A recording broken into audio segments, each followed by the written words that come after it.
Ici, ce sera une terrasse intensive, donc ça veut dire qu'on met 30 à 40 cm de substrat, donc mélange roche de lave et compost et terre.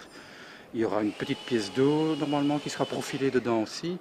Il y aura un petit mur sec, quelque chose comme ça, un style un petit peu rocaille. La pièce d'eau sera avec une petite pompe d'étang avec petits panneaux photovoltaïques. Et les plantations, ça c'est le client qui s'en occupe. Parce que sinon, normalement, nous on fait les plantations quand ce sont des petites toitures avec 10 cm, là c'est tout ce qui est sédum et plantes qui tiennent à la sécheresse. Et quand c'est un peu plus de substrat, donc jusqu'à 30-40 cm, là on peut vraiment mettre déjà des vivaces plus importantes, même quelques petits arbustes. Il y a au-dessus de ça, on met de la roche de lave, des cailloux, enfin argileux, un peu comme ça, qu'on met ça là-dessus et puis on plante. Donc ceci, ce sont des tapis drainants, donc c'est à base de polyuréthane, je crois. Enfin, je crois que c'est du matériel de recyclage du secteur automobile, style les tableaux de bord ou des sièges. Donc ils sont complètement déchiquetés, puis reprofilés, remoulés. Et donc ça fait un petit tapis drainant, donc ce qui est perméable à l'eau, et avec des rainures qui sont à mettre dans le sens des écoulements des eaux. Donc c'est vraiment pour canaliser les eaux de ruissellement et les évacuer au plus vite, parce que c'est ça qui fait du poids sur la toiture. Et donc c'est recouvert d'un géotextile qui est une membrane de protection pour que les racines ne passent pas à travers et aillent abîmer le support, soit d'herbigum, soit EPDM. Mais de plus en plus on fait des toitures maintenant en EPDM parce qu'on peut les faire en une pièce, c'est plus léger déjà. Et alors on peut les faire quasiment en une pièce, même sur mesure. Parce que le problème du derbigum, c'est que ce sont des rouleaux d'1 mètre. Et donc ça bouge toujours avec le chaud et le froid. Donc après 15-20 ans, on a des fissures et des différences au niveau des joints. Et donc voilà. Donc ici le plus important, donc le système de la barrière anti-racine, c'est que des racines ne puissent pas passer par ici et aller attaquer le support en dessous, d'herbigum ou EPDM. Donc on met vraiment tous les panneaux côte à côte. Et alors il y a les bavettes de protection.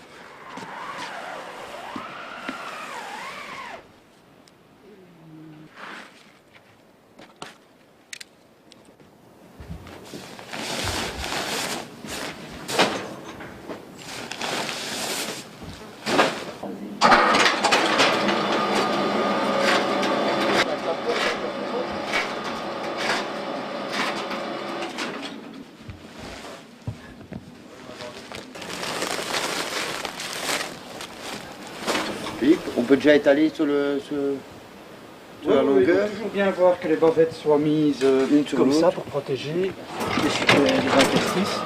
Oui, on peut leur faire un lit de gravier, donc pas dépasser les limites bleues.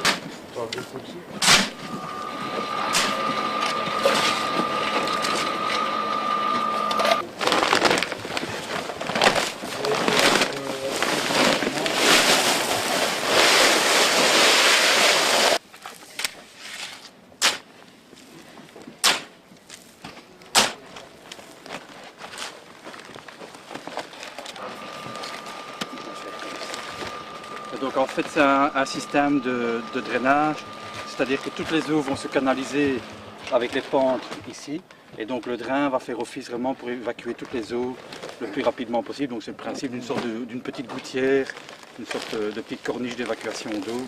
Donc ici je vais superposer 2 drains pour l'écoulement des eaux.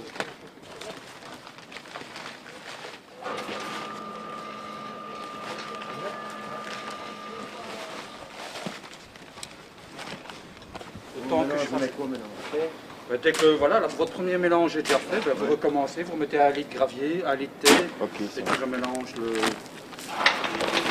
gravier.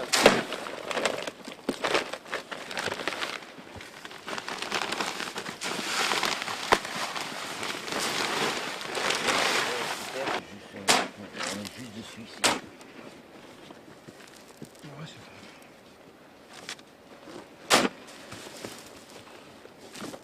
Mais ici, bon, comme c'est une matière rigide, je l'utilise justement pour faire mon petit tunnel d'évacuation d'eau, pour ne pas subir le tassement des terres, parce que comme on va mettre 30 cm de terre, j'ai peur du tassement, du drain ou des choses comme ça à long terme.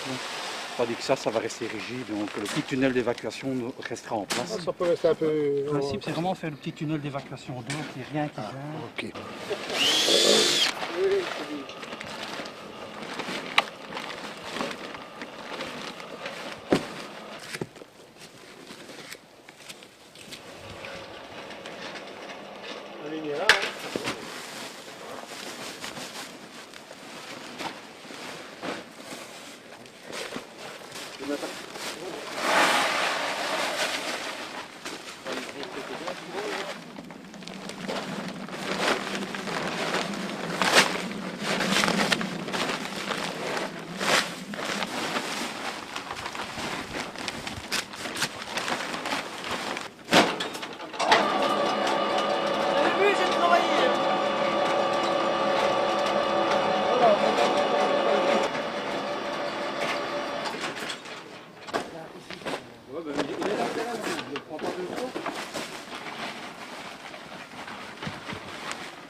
peu de mouvement, c'est quand même plus agréable. Même un jardin normal, c'est quand même plus agréable quand il y a du mouvement, avoir un petit peu de volume. Surtout qu'ici, ça va être des petites plantes, donc le relief va donner déjà du volume aux plantes. Ce sera quand même plus agréable, plus esthétique, on va dire. Les roses de chambre de visite, hein, donc c'est pour avoir accès au regard, aux évacuations d'eau. Donc on fait une rose qui est protégée par un viatex pour qu'il n'y ait vraiment aucun passage de terre, de gravier. Silence complet. Voilà. C'est de la roche de lave.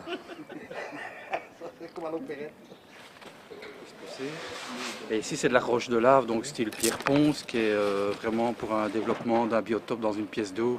Donc ça c'est vraiment que du gravier propre, sans impureté on va dire. Hein. Oui, parce que la pompe va tourner non-stop, parce que c'est une pompe avec un panneau solaire, donc normalement il y aura un système de circulation d'eau assez régulier, donc normalement quelques poissons devraient tenir le coup. Oui, l'autre pièce d'eau qu'on a faite sur une terrasse, le monsieur a mis des pièces d'eau, des poissons. Hein.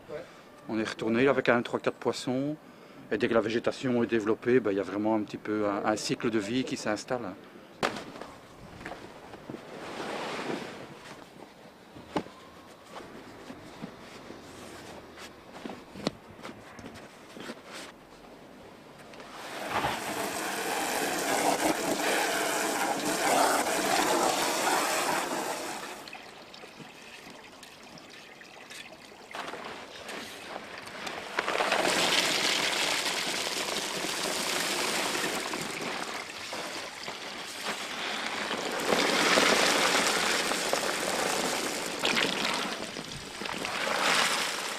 En fait, le gravier, c'est des corniches de plantation, donc pour des plantes aquatiques à différents niveaux.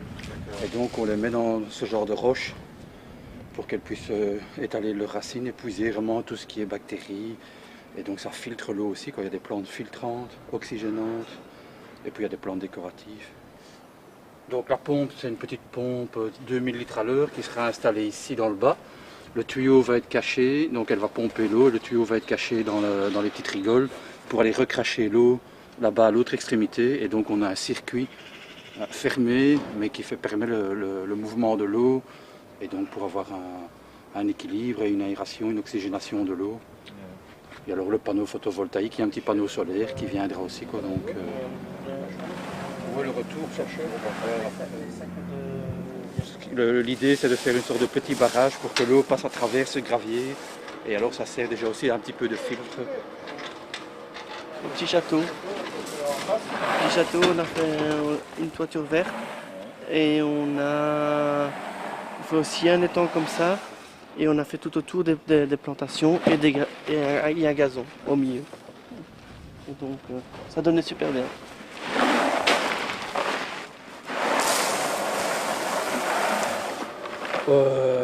Évidemment, comme moi je suis le plus ancien, mais c'est vrai qu'il y en a déjà qui sont là avec moi depuis au moins 15-16 ans. Et puis sinon depuis 5 ans maintenant, c'est assez stable. Hein. On essaie de garder tout le temps la même équipe. Comme ça on sait le travail qu'on peut donner, ce qu'on peut faire au niveau de la sécurité, au niveau du travail, de la qualité du travail. Ça c'est important d'avoir la même équipe. Hein.